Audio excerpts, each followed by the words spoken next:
everyone to the afternoon session on crypto and digital assets.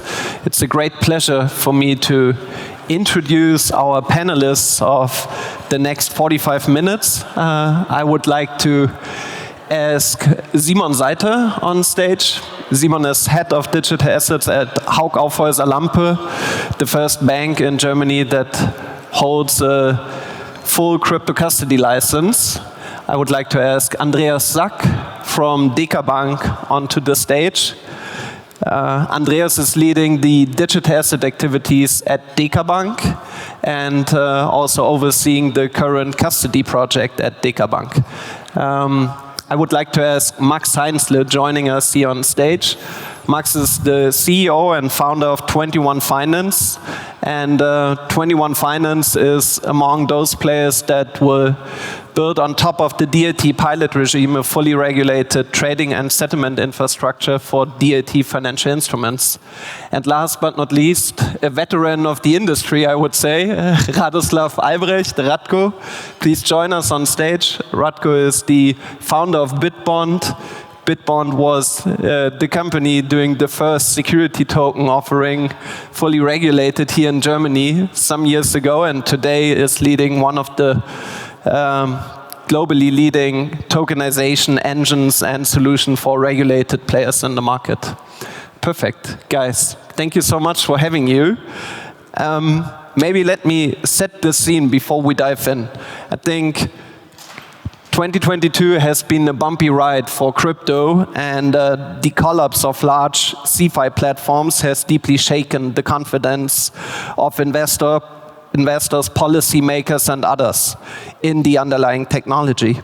At the same time, I think we must recognize that the interest of investors and market participants in digital asset remains high.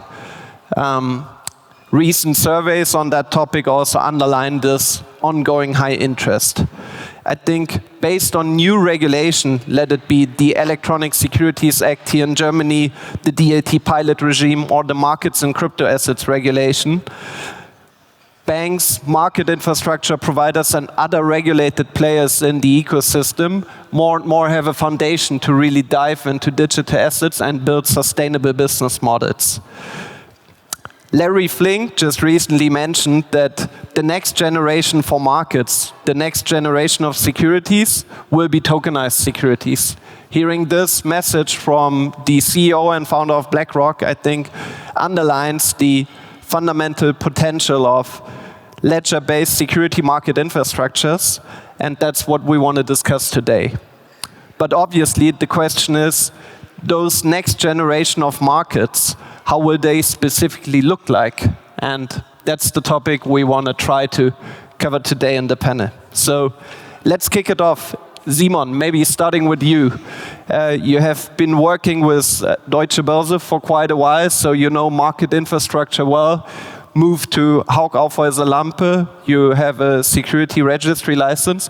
What is your imagination of a future tokenized capital market infrastructure? It's not the easiest question to start with, to be honest. But I think personally what we see definitely is an underlying infrastructure that enables really the exchange of parties in a bilateral fashion. And that is a principle of design that I see for future capital markets. So currently we have an infrastructure where we have abstracted away underlying infrastructure. Yeah, you have the division of the market making, so to say, and also the underlying Clearstream or CSD infrastructure for the settlement part. And this now is coming together also on the regulatory part. I think we'll touch that as well later on. And that means we have like new things to imagine or to take into account, because we cannot divide this anymore from each other away. And this will drive, in my opinion, a bilateral fashion of business, so that people will sell directly to each other, not against the market as something that is abstracted away. And in this way, of course, we have a completely new structure how we can structure products. And this is something that is really new. If you see current market infrastructure, we see large issuances, a bond being issued with 1.5 billion euros by KfW, for example, posted to the market, everybody's buying it, everything's abstracted away. This is very imprecise. it's very like the bazooka financing. Yeah? And now with bilateral fashion, you can really target individual investors. You can structure the products more precisely in a smaller fashion, and thereby you have a much more targeted and efficient allocation of liquidity, because it's not the bazooka, which is large liquidity in an efficient way because you have low costs per unit because the unit is so large. But in the future, we'll have smaller units and thereby a more efficient allocation of capital. That is my perspective on the future of capital markets. Okay, so really getting into tailor-made small issuances that really address individual investors' interests and, let's say, requirements. Okay, interesting. Maybe if we look at this future capital market infrastructure, then the question obviously always is, if you, let's say, replace the fundamental technology in the machine room or give it an upgrade, what will be future business models that can be built on top of that? Andreas, we just said in the media that DekaBank is applying for a crypto custody license, so you must see some value proposition on the custody end in the long run. Maybe in terms of this future market infrastructure, what role do you see for DekaBank and for other regulated banks and market infrastructure providers? That is a part we think we thought about in our digital asset strategy, and we decide that the key to the customers is the key management, and in the future, the digital assets custody will be the asset, the function, what's necessary to be the trustworthy custodian for the clients. And I think that is the most important function in the complete digital assets infrastructure. If you look on the processes, the main process does not change. You have the issuance process, you have the trading, you have settlement and so on. But right now you have a new function, and that is the key management. And that's what we decide 2 years before, that we want to take place as the crypto custodian, and therefore we apply for the license to get it, to be a part of the new infrastructure, to be a part of the new market infrastructure, and to become the seal approved by BaFin. Interesting. Cool. But I mean, custody, I think, being a long-term value proposition in today's market infrastructure as well as in new and future digital capital market infrastructures, I think is a valid hypothesis. But obviously we need new trading venues and new settlement rails, right? So, and those ideally should be fully regulated and be under the control and supervision of supervisory authorities. The DLT pilot regime provides such an opportunity, and Max, maybe you can give us a bit of an overview of what potentials you see in the DLT pilot regime and what you guys doing at 21 Finance at the moment. So maybe to start with an equation, what we believe in at 21st Finance is that DLT has already shown a lot of use cases. So there's a lot of reason to argue that DLT is a disruptive technology in itself. I think in combination with the regulatory framework, as we are now seeing what's happening in Europe, Europe fortunately is leading the way. I think it's fair to say that if we look at this on a global scale, that none of the regulators is actually taking such a big step forward to actually allow for DLT to be leveraged. And so if you combine DLT and a regulatory framework that leverages on what DLT has to offer, then you can really start to look at unlocking the evolutionary potential of what can be done in capital markets. So I think two core parts, because there's a lot to mention, but I think two of the 2 points that are probably worth mentioning explicitly are going to be efficiency. So one is the fact that we are developing the DLT-based trading and settlement system fully on-chain, and we're doing this on a public blockchain. So I would kind of disagree with the fact that the core functions are still the same, because we're cutting out certain necessities that are still existent in today's time and day. Just mentioning one of them being the CSD. But keep in mind also the fact that we are talking about matching, trading and settling atomically. So on the backbone of smart contracts actually doing what they are capable to do. I think that in particular, and then the fact that what I said earlier, getting to accessibility. Imagine a world where everybody has direct access to the stock exchange. So there's a reason why we have a market infrastructure as it is today. Is there a line of argumentation that it could be changing soon? I think there is, and I think that's also what DLT once again has proven over the recent years. The regulator allows for self-custody, and the regulator also allows for direct accessibility.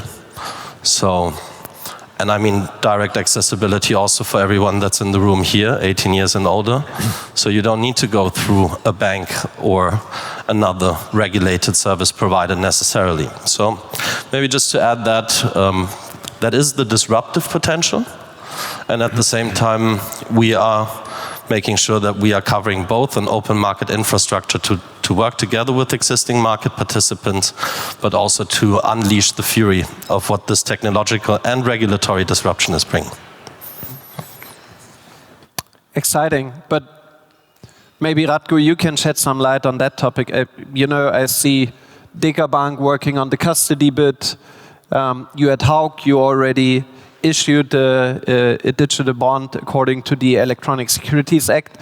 We see pieces of a bigger puzzle of a future capital market infrastructure evolving, but obviously those pieces of a puzzle have to add up to a final complete picture at some moment, right? I mean, let's discuss standardization and other topics later, but Radko, you, with Bitbond, you support various banks and regulated market providers in tokenizing securities and other types of financial instruments. Where is this future, let's say, building plan for capital market infrastructure? I mean, do you see that trend towards standardization, and will we end up in a mess? Will it be a concept of mosh, or will it be something that is integrated and really will help us to leverage on all of those advantages that new market infrastructures that are programmable and more efficient, etc., really can be? I think what we're going to have is not a mess, but more diversity and more competition. In the legacy world, you had the stock exchange and you had big monopoly-like institutions like Clearstream and Euroclear. And I think they are still going to exist in many years from now.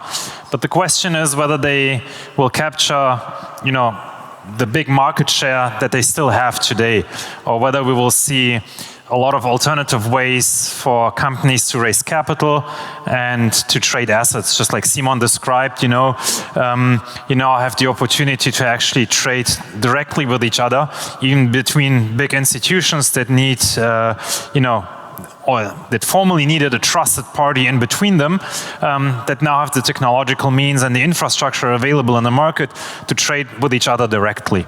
And I think we're going to see that more. At the same time, we're going to see,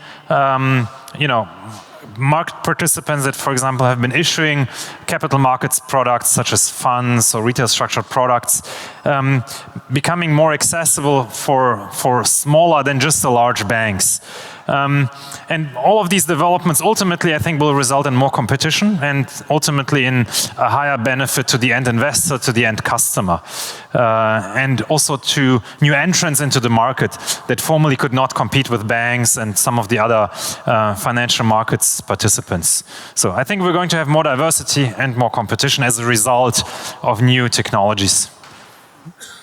Okay, but let me add up on that one. If you say technology, I mean, don't the is the necessity for at least some base level of joint standards and some base level of shared technology and paradigms that help us to really, that there is more innovation, but still, let's say, a seamless and integrated infrastructure. I mean, maybe all of you, you are building a DLT market infrastructure, you do tokenization, you started on Stellar, I guess, but maybe you can just all of you shed a bit on light. What technologies will it be? What standards will it be? I think industry needs that some sort of natural alignment, right? Maybe opening the round also on that topic. On a technological level, I 100% agree. I mean, the reason why we use smartphones all day long is because there is technological protocols such as SMTP for email or other protocols that we use to send a message on Telegram or on WhatsApp. And I mean, we don't use 20 or 30 messengers. Everybody has probably like their 2 or 3 favorite methods of electronic communication. If it was so clustered or diversified that, with every person that I want to communicate with, I needed a separate app, then probably the smartphone wouldn't be as popular as it is today. And I think you can transfer that to capital markets. If we had so many different token standards, so many different blockchains, then I don't think that would facilitate trade. And what we're seeing right now, over the past 2 or 3 years, the whole Ethereum ecosystem has become very dominant. As you said, when we did our security token offering in 2019, we did that on Stellar because Ethereum was relatively expensive from a network fee perspective and wasn't really scalable. But of course, that has changed fundamentally since then. And I think a lot will happen in the Ethereum ecosystem. And also with standardized tokens like ERC20, ERC4000, which then allow to focus on the actual business transaction and not on the technological level. I would confirm that for us when we chose the infrastructure for the crypto security that we issued, the compatibility with Ethereum Virtual Machine, so EVM, was a criteria for us. Yeah, and the reason is simply that currently this is the predominant sort of standard in the market. And then, of course, you still can choose if you go with one or the other protocol that's EVM compatible. I have to raise, however, concern with this regard as well. And this is if we talk on this, to be honest, a bit bullshit high level as we do it right now. Yeah, everybody's thinking we are talking about issuing securities and settling them on the blockchain. Of course, knowing that we don't do it on the blockchain. Yeah, and this is really an issue up front if we think about a harmonized capital market. I mean, the agenda of the European Union is to get a harmonized capital market, right? Capital market union. But to be honest, on a technical level, if we do not have that market standards where most parties agree on, we really have an issue because we have a technical fragmentation of the market where we used to have a divisional or organizational fractionalization of the market right now. And this will lead to, for example, a lot of securities being on one blockchain, the money maybe, which has to go on the blockchain as well, being on another one, other securities being then on a third one. And we see these issues already in the crypto market, which is interesting because the technological developments of the crypto market to some extent shape how we can transact also electronic securities then later on the public blockchain as well. And here we see that, for example, we are working with locked assets so that in one blockchain, so to say, you have something like a Bitcoin that is locked on the Bitcoin blockchain and represented by a token on another one. And if the electronic securities and the money will be on different blockchains, so to say, this might lead to the fact that we still have synchronization issues because you have to freeze the asset on one blockchain and then do the transaction with the representation on the other one and then unfreeze again on the main blockchain, so to say, where the asset initially was lying. Yeah.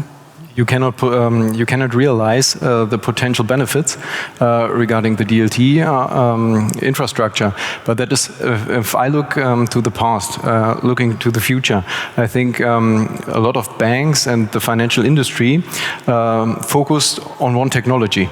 I think Philip told it earlier on his panel regarding the former DLT products. closed shop.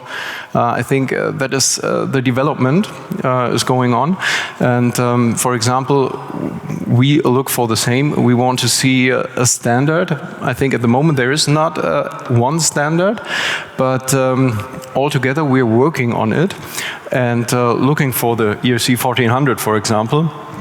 And that there is one standard for the custodians, there's one standard for the issuer, and that is necessary if we look.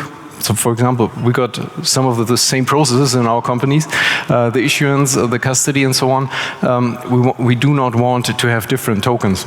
That is, I think that is the most important thing, to use nearly the same infrastructure, the same protocols, that it's not so fragmented later. Okay, trying to summarize, I mean, obviously we all cannot predict the future with 100% certainty, but there's some good likelihood that EVM-based infrastructures within the DLT ecosystem for capital markets might be a valid hypothesis, I guess. Okay, that's good. I think, yeah, having integrated cash and settlement rails for the asset as well as the cash side is some unsolved problem of the industry. But I do not want to dive deeper into that one, because that's a whole own, let's say, rabbit hole, and we do not want to discuss digital euro and other wholesale CBDC solutions. But maybe let me ask a provocative question.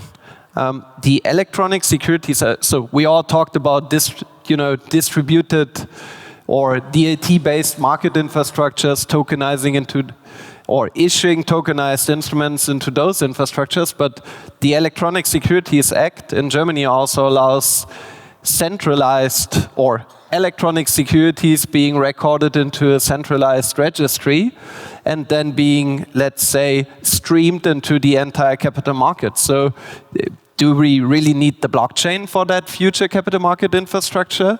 And what is here, I mean, what is the advantage, right? I mean, it will be no yes or no answer probably, but guys, help me. What will it be at that end?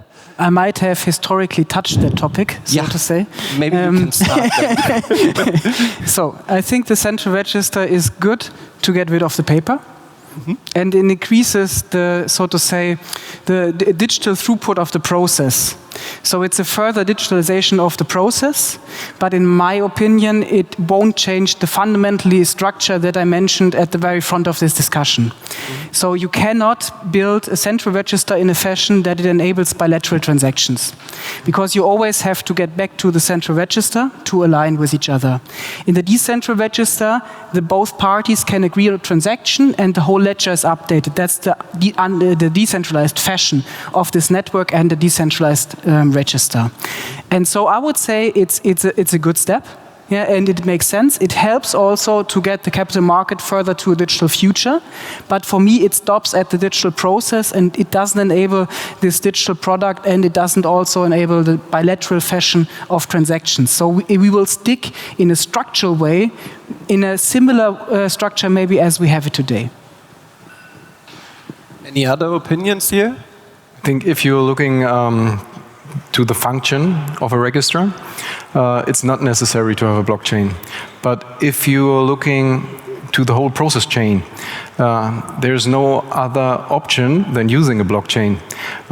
Regarding the advantages Simon mentioned, because you can bring the investor, for example, and the issuer together on one platform, and you do not need to give a call or to inform the central register. It's working all together in one transaction. If we are looking into the future and bring cash on ledger, that is the real advantage, because then cash and the asset, the securities are combined, and you don't need somebody who's telling, hey, I received the cash, okay, you can settle. That is the complete advantage, but therefore we have to wait. We have to wait a little bit. For example, trigger solutions, I think they are working, in a way they are working, but that is only a solution for a temporary time. I mean, I try to kind of get to really narrow it down and nail it down, because I was always thinking, hey, the beauty of those new market infrastructures, it's programmable and somehow cash and asset fully integrated, autonomous trading and settlement, automized corporate actions. And I'm just always wondering, is that all of those advantages, I mean, they are clear and transparent to us, can't they be realized and centralized as well as in decentralized market infrastructures? And that's maybe, yeah, just the topic I want to, try to shed some more light on today, because I think it's an important discussion, because it should not be like the technology is driving the innovation, but it's the customer demand and where we want to go, And I think your bilateral example helped a lot, but do you see my point and why I'm worrying and why those kind of, discussions are of such vital importance to the industry? So maybe to mention one component, and that's that we make use of blockchain, and I mentioned earlier public blockchain for also the reason that is relating to trust, right? And I think capital markets per se, trust is a word that becomes very relevant. Yeah, and I think that the points that you touched earlier, Jens, this is a transition period. So the corporate actions that will be incorporated in tokens in the future, is just another example of, or let me give you another example, is the fact that if you look at the regulation and how disruptive it is in terms of disintermediation. I mean, look at how traditional capital markets work today. Look at all the various parties that are involved. We're looking at straight-through processing. We're looking at actually, what I said earlier, leveraging on what the technology has to offer. And if you all of a sudden have within one regulated entity, all of the respective roles that you would normally need in a traditional capital market, then you can obviously make use of, the fact that protocol is law. And if we think of a world where instead of opening an account at a bank and then placing an execution order through your online banking, you might just be connecting directly to the exchange like you do today on Uniswap.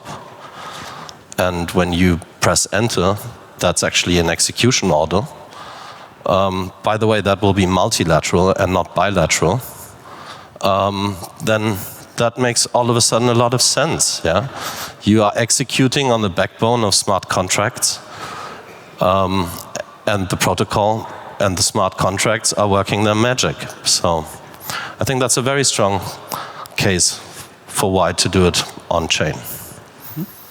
Okay. Is there maybe also an ecosystem component to this whole discussion? I mean, saying, hey, we're using a shared public ledger infrastructure means financial market innovation happening somewhere in Asia might also be unlocked here in Europe. I mean, it's, I think, is that something that you can already observe, and also, shifting those boundaries between financial market innovation that happens in an unregulated fashion today, like DeFi. I mean, SocGen Forge, for example, is heavily testing and experimenting on that boundary between DeFi and regulated financial services. What is the opinion here among you guys? But maybe just to add also again to that, and also to give the others then the opportunity. But I think points that were covered or touched earlier, that's very relevant, right? If we open up, like if several key market players, like we know JP or other players are coming into the market, building platforms, making use for trading and settlement, in what type of venue? How accessible is that? Is that private? Is that public?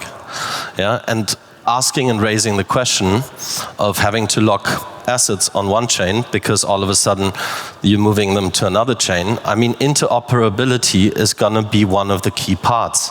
Yeah? If you take a look at what's happening in the market, not to name any companies specifically, but there was just an announcement that one of the largest financial institutions invested into a fintech in the UK that is doing exactly that. They're bringing together different, trading venues that are operating on different blockchains. And interoperability will obviously then have that pooling effect to the market. And the other and last point that I wanted to mention quickly is the bridge between DeFi and, as we call it today, TradFi. Yeah, so we need bridges between those worlds, and we are in the process with the regulatory backing. Yeah, we will be building those bridges. So that's at least my take on that. To your point, Jens, also with regards to the openness of the ecosystem, I know I've been personally trying to go into the more permission space for years. Yeah, and I really believed it's architecturally better, and I still do from a technical perspective, but it didn't work from the ecosystem side.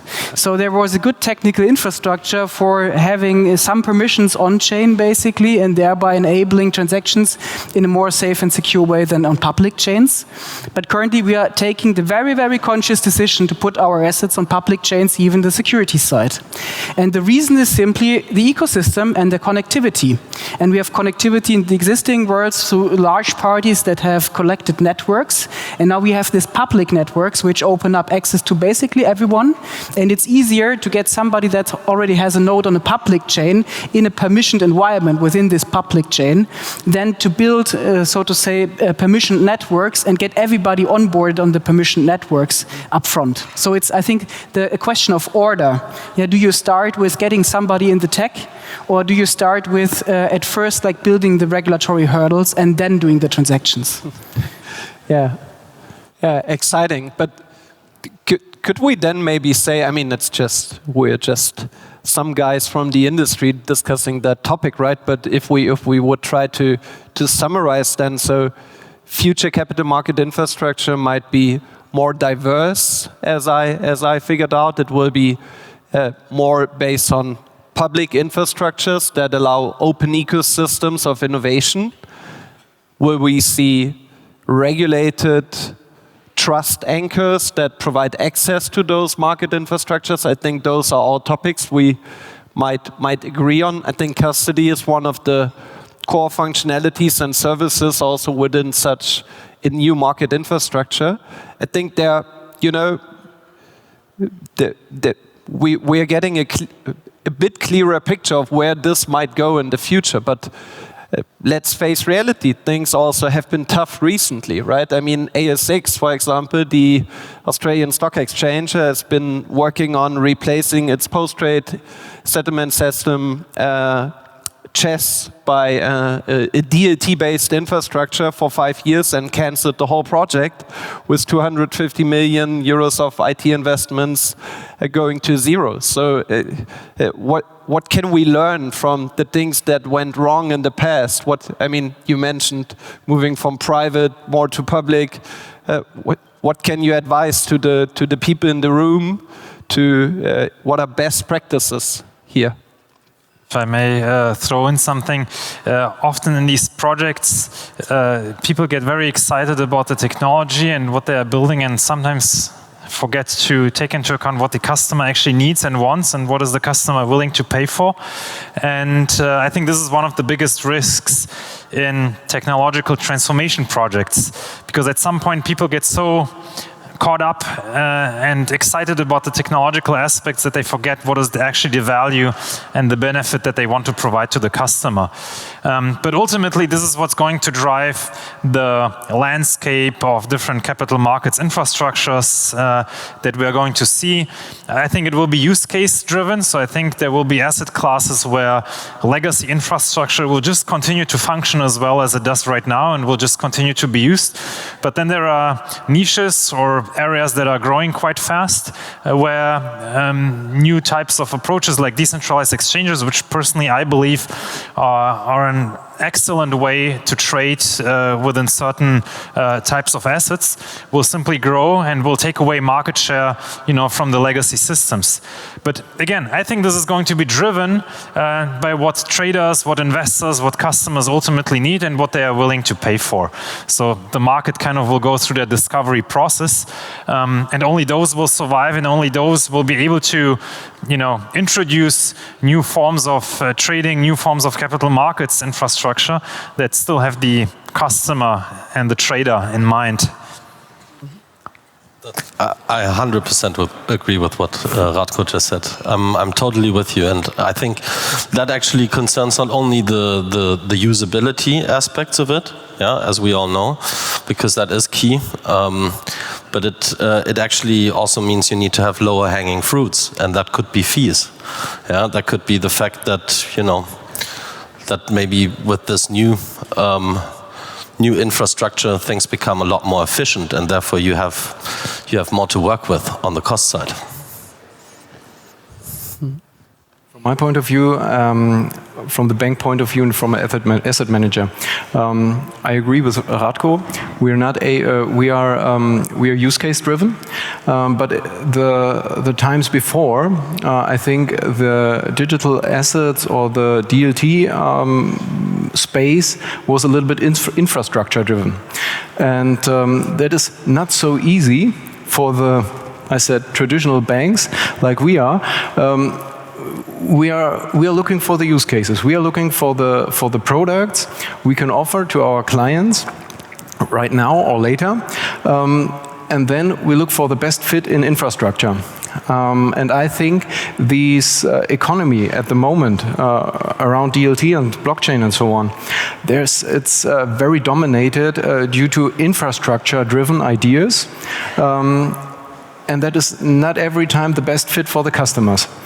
And so we are at the moment in a research and development phase, more and more compatible to the traditional banks and for customers. Not every customer have an own wallet on his mobile or something like this. They want to have secure storage. They want trustworthy parties. And looking to the problem regarding FTX, there was a big exchange and so on, but I think that was a good example for a not trustworthy party and what can go wrong. And therefore, I believe in the regulation. I believe that we are in a moment in a very fast time, in a very fast period. The regulator is very fast, I think.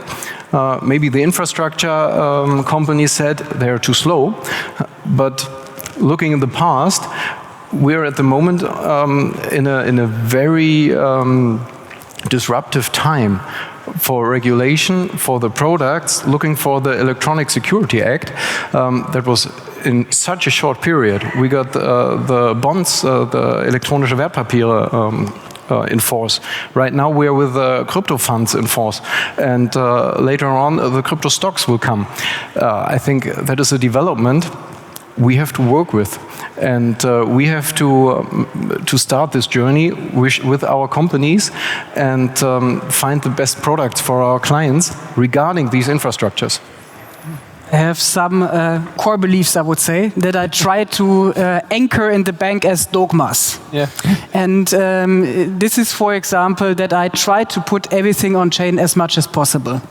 I don't want additional administration infrastructure on top, also because we are a small bank. We will not build infrastructure. I know that for a fact, having been with an FMI before. And so I want to have the infrastructure on chain. That means we have, for example, segregated accounts, and if we do a check of balances, we do this on chain and not off chain with additional accounts. And I think this is the reason for that is because I have the core belief that the future structure, and there we are coming back to the beginning of the discussion, will only enable completely new business cases if it is in a bilateral fashion. And I don't even know these cases yet because I lack the creativity, just as in the beginning of the internet where people thought about sending electronic messages and now they are streaming. I don't know a shit how the future of the capital market will look like in detail, but I believe that it will only shift to another structure if we change the underlying infrastructure fundamentally. Okay, but I think, Simon, that's a strong statement. So by kind of moving as much as possible on-chain, you kind of not outsourcing, but I mean, you are, compared to other capital market providers, are relatively small, as you said, so kind of outsourcing some of your operations on-chain, and by doing so, unlocking future innovation with those assets and for your clients that you might not foresee today, but that you will enable by having it there. Okay. There's no other way regarding the straight-through processing in our companies. It's necessary to put the most programs, the most part of the functions of funds, for example, on chain. If this is not the fact, you have legacy systems, you have process breaches, then it's not working with a straight-through process, and you do not collect the advantages. Yeah, I mean, it gives me a clearer picture now, I have to say. But once again, I mean, I think you all agreed, let's do use case driven. Another provocative wording could be, let's do another proof of concept. I mean, we have seen many proof of concepts in the industry, right? And I'm sometimes sick of the next proof of concept. So maybe, I don't know, Radko or also the others, warmly welcome to give an answer here. Is it like, I get the use case and think from the client, everything perspective, but again, will we see transition in all those use cases towards, let's say, integrated infrastructure, and that economies of scale in such a use case driven future capital market really will, start to be realized? I mean, you're working with so many providers in the market. Do you see that transition towards joint infrastructure if we all work on just the next use case? I think we definitely see a transition to certain standards, not necessarily all going to a centralized provider like Clearstream, but applying certain blockchains like Ethereum using certain token standards. And I think also one thing that we always need to take into account is that these are shifts that are not happening overnight. So it's not like any bank would just go, take all of its asset classes where it's issuing products and shift them to a tokenized settlement overnight. These are processes that rather take several years, easily 2 or 3 years. So I'm actually looking very positively on the proof of concepts, because if everybody knew what needs to be done and how things need to work, then we wouldn't need any proof of concepts. You could just go straight to a production implementation. And the proof of concepts do help to sort out, the good use cases and differentiate them from the bad ones. And we do see a lot of banks already transitioning into, introducing custody, like the Deka is now doing, introducing tokenization in certain product areas and in certain asset classes. But I think until we will see large-scale issuance volumes, it's easily going to take another 2 or 3 years. But then when we see that, everybody will forget that was a process of 5 to 6 years to get there, Then all of a sudden everybody will say everything is tokenized, and those that are left behind will say, well, why didn't we notice? We always thought there are no use cases, but they forgot to see that there are banks that have taken several years to go through that transition. And that, I think, we always should remind ourselves of. Yeah, so maybe I can also add something to that, and that is, and I was not too long ago that it was the first time that actually somebody made me aware of this. So cryptocurrency, Bitcoin, is actually an asset class that derives from the fact that there was adoption amongst us as so-called retailers. Yeah, so it's one of the first, if not the first, please don't tell me if I'm wrong, see me later. But probably the first asset class that is actually now coming to banks, yeah, and the key players that was not brought to us. Okay, kind of not the bottom-up approach, but the top-down approach with like tokenization, issuance, distribution. Yeah, where is this adoption coming from? Who's driving that adoption? right? So we learned that regulation is a key part. We need regulation in order for this disruptive technological to actually unravel, unfold, unleash its fury.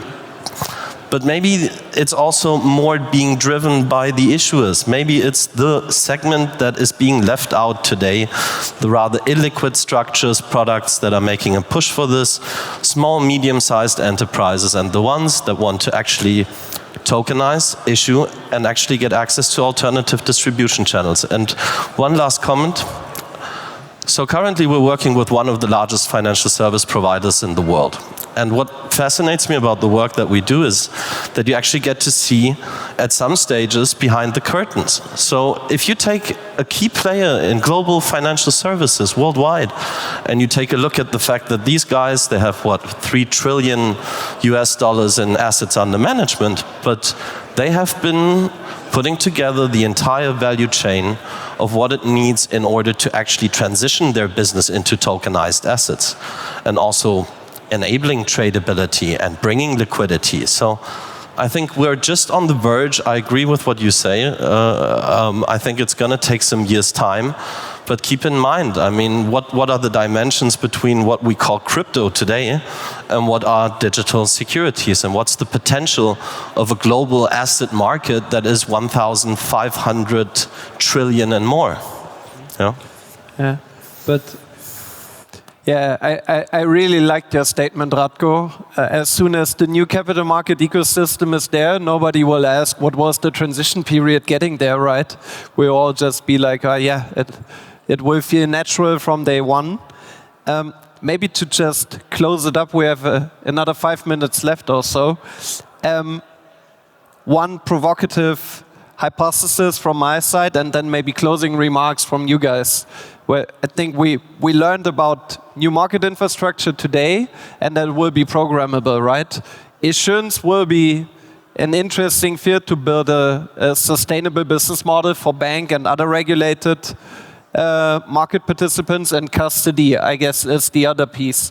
But in the middle, everything around middle back office, asset servicing, do you see in programmable market infrastructures of the future, those things disappear? Will Niederrad see a hard time in the future of asset servicing really being on the, will be a scale down case in that scenario? And will it be really issuance and custody where long-term business models can evolve in such new market infrastructures? Maybe taking that one, and also obviously your closing remarks on what you believe is important in the topic we discussed today. Simon. Okay.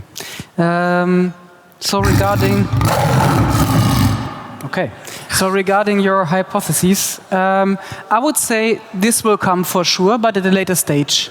And we've seen the development of digital capital market. It follows the natural process of the product. It's being issued, it's being custodied. That's why we see the issuance first, then the custody next. And the asset servicing will be at the end, simply because it is the most complex. That is my statement to your hypotheses. And my closing remarks would be, I think we'll only see that this is possible also with really digital asset servicing, and digital assets in general will also be only possible if we fundamentally change the structure of how the market works to a bilateral fashion. Andreas? I think what you mentioned is one of my new next proof of concepts. For example, the smart contract-driven fund, self-balancing, self-calculating the NAV and so on.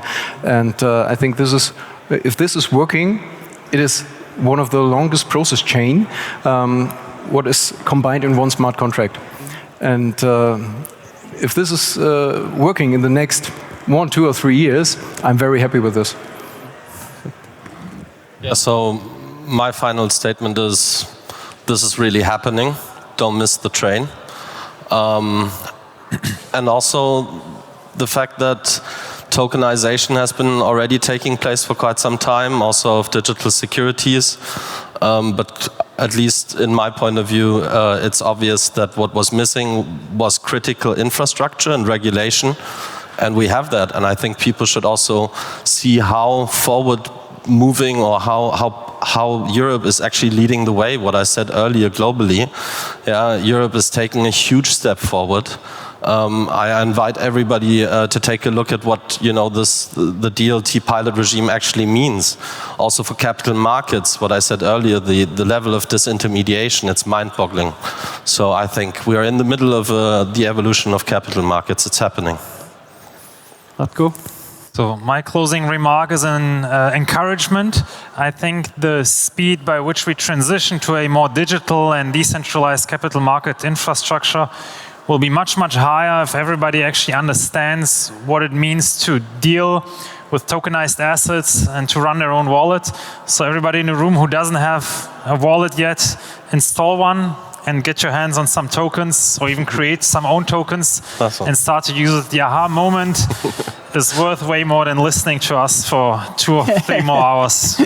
Wow. That's a good one. I like that. Thank you very much for your attention, and great applause to the panelists. Perfect. All right, we have a 5 minutes break. If you want to switch sessions, you can do now. Otherwise, we will continue with the next session here on the main stage in a couple of minutes. Thank you.